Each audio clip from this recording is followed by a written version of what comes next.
Hi everyone, I hope you're having a great day. My name is Christa Avampato and I am the author of the young adult book Emerson Page and Where the Light Enters.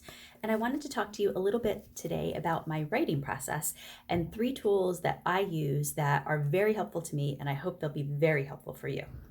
The first one I want to talk to you about are these. So these look like very humble index cards, and they are. That's exactly what they are.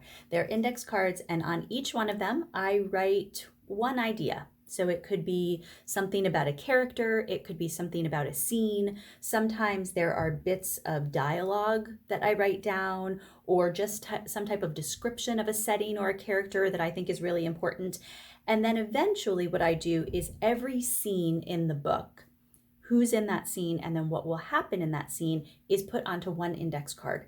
And then what I can do is actually move all of the index cards around. So I can take them out of their bundle, I can spread them out on a table so I can see all of them, and then I'm able to really come up with scene sequences and really figure out how Emerson gets from one point to another in the book. So I find index cards really helpful for that type of exercise. Another thing that I do sometimes when I'm at my computer, which is where I do most of my writing, having just a blank computer screen with that cursor blinking at me like someone's tapping their foot waiting for me to do something can be very stressful. So another really low tech idea that I use is I just use lined paper. This is just plain old lined paper. You can use scrap paper, any kind of notebook, and a pen. And what I do sometimes is just write out my scenes longhand instead of on the computer screen. It also helps me, I think that movement actually really helps to get things going, especially when I'm stuck on something. So that is another tool that if it's not working at the computer, I go to good old fashioned pen and paper. Sometimes that really helps. Another thing that I want to tell you a little bit about, and I have a prop here to show you. I am also a paper collage artist.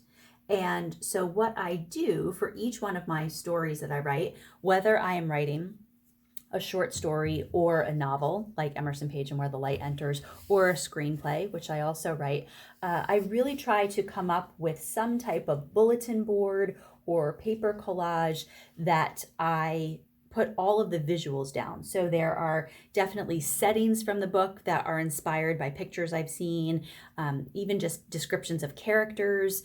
And it's really helpful for me to have a visual, and that way when I write, the book has a really visual quality to it. And that's also true for my screenplays, for my short stories. Even when I'm writing a piece of journalism, having something to physically look at really helps in my descriptions to really transport the reader so that they're right there with me. The last thing that I wanted to tell you is a little bit of a trick. It's a little bit of an inside secret. So many times when we go to sleep and dream, we come up with fantastic ideas that are really tough for us to come up with when we are in our waking hours. And so when I'm really stuck on a scene and I can't figure out what to do, and I've tried my index card and my paper collages and my pen and paper, and that still didn't work, when I go to sleep at night, what I do in my mind is I just put that problem in my mind and try to will something through my sleeping and dreaming to come up with ideas. And I've actually come up with whole ideas for stories. I've been able to solve problems in stories that I couldn't figure out how to solve during my waking hours, literally by putting them in my mind, going to sleep, waking up in the morning, and then writing them down. Now, if you do that, I want to give you another inside tip. You really want to have a pen and paper there handy right by your bedside, because as soon as you wake up, you may have an idea and you don't want to lose it. And once we come out of our dream state, we kind of have this weird space that's really magical where we're thinking about things. We have these ideas, and if we don't get them down immediately, even if we get up and brush our teeth and get some water, by the time we come back, sometimes we've lost it. So if I'm going to bed with that idea of wanting to solve a problem in my writing, I make sure to have my pen and paper handy right on my nightstand so I can write down anything that comes to mind when I first wake up. Those are some tips that I use for my writing. They're really helpful for me. I hope they're helpful for you. I'm really excited to read your stories and keep writing. Talk to you soon. Have a great day.